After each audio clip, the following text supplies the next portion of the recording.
And we know who that is, don't we? He's not here anymore. No, he doesn't. He. Do you remember his name? Bert. That's right. Well done. And tell me, what instrument does he play? Guitar. That's right. Well done. Look at him. Yeah, it was a preliminary meeting organised by Citizen Advocacy. I'd gone into Citizen Advocacy wanting to become an advocate for someone, and there were a couple of people on their books that they wanted to introduce me to. And so Lil was the first, and it was in Resi 2, where she was living in a transition program from the main institution out into the community. So we pulled up, she knew that we were coming this day, and the car arrived, and this person came hurtling out the door and came rushing straight up to the passenger side, and, you know, almost before I could get out of the car, she had sort of flung her arms around me and she'd chosen me. It was lovely.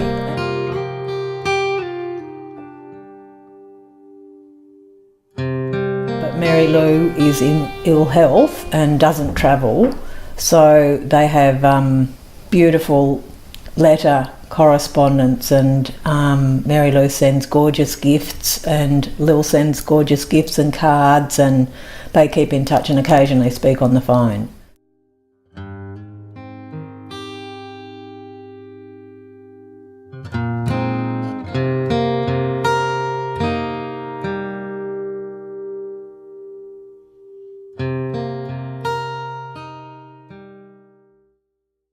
That's right, and we talk about these things and she'll say, "Oh, it's sad, Anne, it's sad." And I'll say, "Yes, it is, it's sad." And then she'll say, "But I've still got you." So that's an amazing thing to receive from someone. Yeah. So those are gifts, you know. To me, that's gold, absolute gold.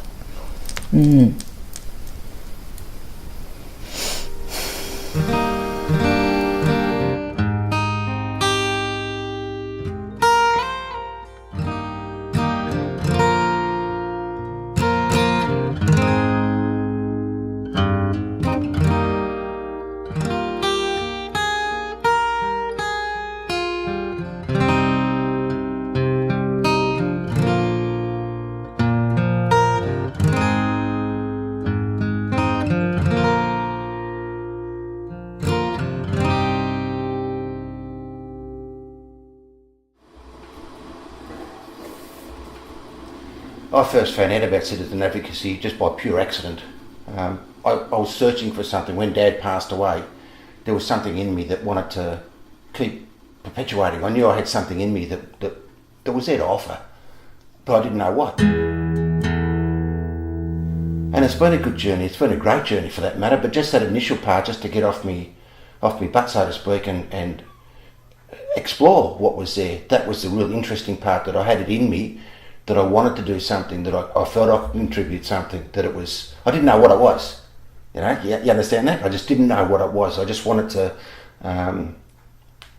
perhaps explore that nurture side that I'd been with Dad, and perhaps it was a little bit vacant and I needed some sort of outlet, and checking out what citizen advocacy, as I did about a lot of stuff though, you know, about volunteering and that. It meant digging in and seeing who I was as a person. Does that sort of make sense? Yeah, so anyway, let me make the coffee.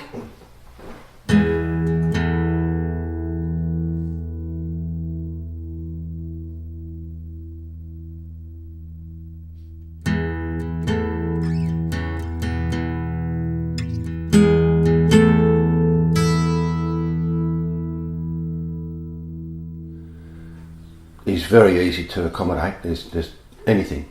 So long as we're just hanging out together, like he'll come here and we'll just muck around here, and don't have to do a lot of stuff. You know, just being together is what it's all about. It's pretty basic, really. I just think of all the collective moments that I'm with Damien, and when I do it a little bit tough, I just think about my times with Damien.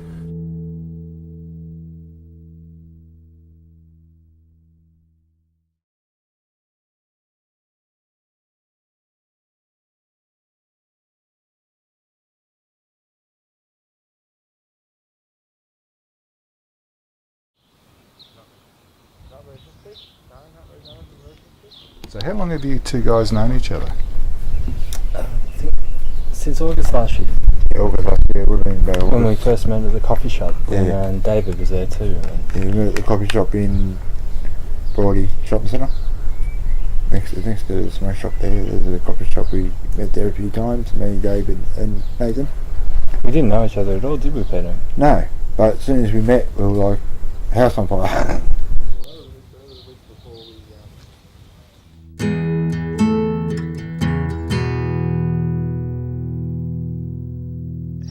I guess, yeah, you know, when I first started this volunteer position, I think you were there, Peter, and then we were saying, David was saying that, you know, I'm a volunteer, and what I was told before I started this position is more of a friendship, and I've done mentoring in the past, and that aspect of it didn't really hit me, but when I first met Peter, the friendship aspect made a lot more sense than just working with someone. And How many times would you two catch up?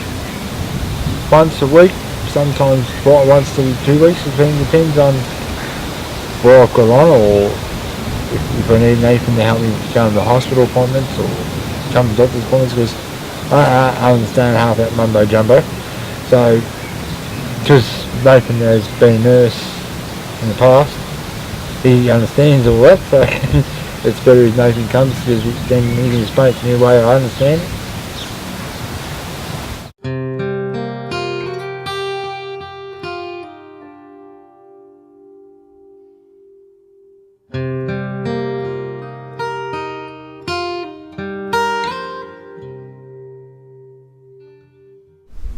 But for a while we were worried that Peter was sort of heading down the wrong direction. When I first met Peter, we were just a bit worried about the people he was hanging around with and maybe some of the influences. But the more we sort of talked, and we come to realise as well with Peter's mother, we came to realise that, you know, Peter could do a lot more than what he was doing, and what we've found now is he's so happy working 3 days a week full time, and he's in the social atmosphere, and he's with people that really enjoy Peter's company. And some of the other people Peter has hanged around in the past haven't been the best influence, have they, Peter? No, they haven't.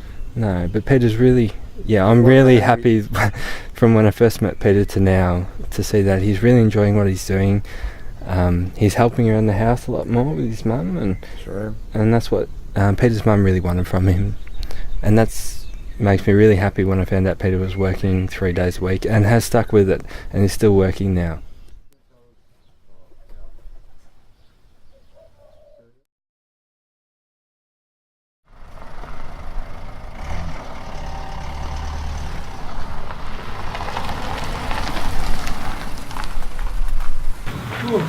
It's really nice out here, don't it? Yeah, this is really good. See, it's all dealy too. Yeah. And if it wasn't for Kate to be there, would have been really stark. Like, wouldn't be able to keep Austin, or, you know, and the flats where we're living in. And that's how I met Kate. And me and Kate, we know each other for 18 years. Mm-hmm. It's a long time. So she's very good support, and if I need help, I ring her.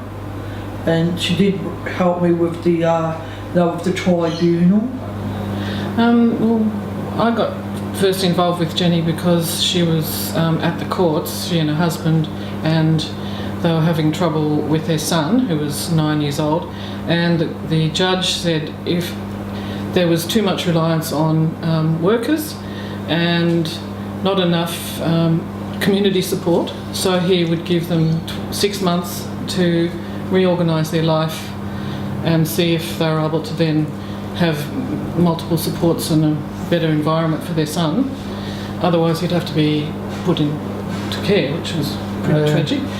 And so that's through Sister Frances that Jenny mentioned. She found Citizen Advocacy, and I became Jenny and Ronnie's advocate. That's a better one. Look at that beautiful photo. That's a better one I ever You like seen. that one? Yeah. Finally, we found one she liked. And my job was to do all those things that were needed within 6 months, so that Austin was able to stay with them. And the first thing we did was get a new house. And so we had to work like crazy through multiple agencies, and we're able to get them rehoused within that 6 months in a fantastic 3-bedroom house in Greensboro. And we got Austin into Scouts, and we got Jenny into a ladies program, and I actually lobbied for them to get a caseworker and start working on different options, and they also therefore got financial support, you know, and so at the end of the 6 months, the judge was extremely happy for them to keep going on and have Austin as a family with them. Which is true, isn't it? Yeah, it is true. So that was really hard working 6 months. It was very hard. It was. And that's I mean, I'm very lucky to have an advocate. You know, with Kate and that. I mean, just peter out. Peter. They probably won't know what I'm crapping on about. Oh my goodness. Hopefully you can edit this. Jenny said to me one time ages ago, which I've always, you know, found really motivating, really, or something, is she said, you know, you can have workers, you can have good workers, you can have all that sort of thing, but they work 9 to 5, 5 days a week, but you're 24/7. So, you know, that's when I realised the difference I made in her life.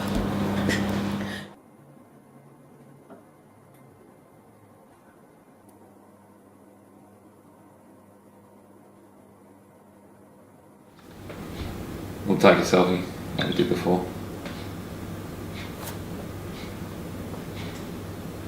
Oh, that looks pretty cool. Smile. There you go.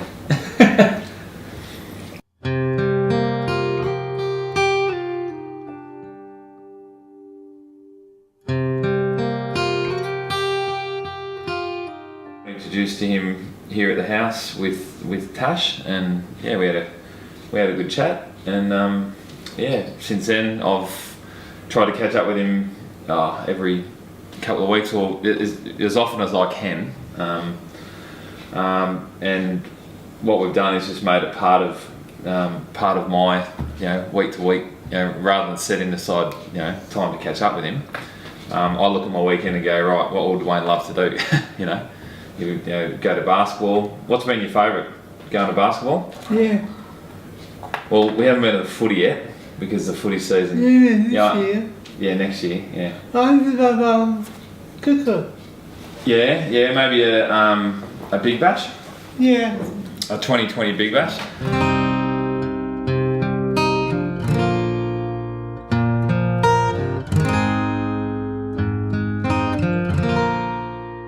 All right, you start. What are we going to do? What do you like to draw? What's your favourite? What do you like to draw? We've done a car. We've done a house. What about? Good. Yeah. Okay. Go for it. And my kids love him. Absolutely. Brody especially, because I've probably brought Brody around, you know, more often than not, just because we've, you know, I coach Brody's basketball team, my boy.